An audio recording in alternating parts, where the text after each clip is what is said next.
ونحن على عتبة الربع الأخير من الحياة.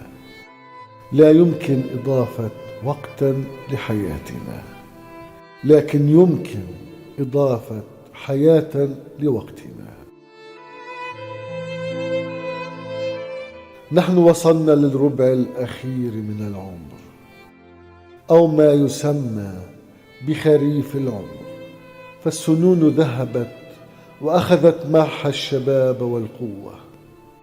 كنا بالسابق نرى كبار السن، ونعتقد أننا لن نكون مثلهم. ففي الربع الأول من العمر، ربع القوة والعنفوان، كنا نظن أن الربع الرابع بعيدا عنا جدا، ولم نتخيل أننا سائرون إليه بسرعة لم نتوقعها. وكنا نظن أن وصول هذا الربع إلينا سيكون بطيئا جدا، ولكنها قد وصل إلينا. فبتنا نرى أصدقاؤنا شيبا يتحركون أبطأ منا، بعضهم أفضل منا وبعضهم أسوأ منا.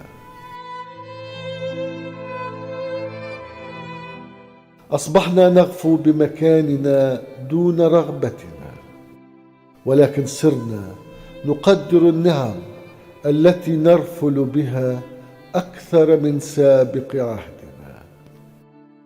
فصار سيرنا بلا مساعد نعمة، وانعدام الآلام والأوجاع نعمة، وتذكر الأشخاص والأيام نعمة، وعدم احتياجنا للطبيب نعمة، وأكلنا لبعض أصناف الطعام نعمة، وخروج الأذى منا طبيعيا نعمة، ورؤيتنا لمن حولنا نعمة، وتنفسنا للهواء الذي حولنا نعمة، وشعورنا بروائح العطور حولنا نعمة، وسماعنا لأصوات من هم حولنا نعمة.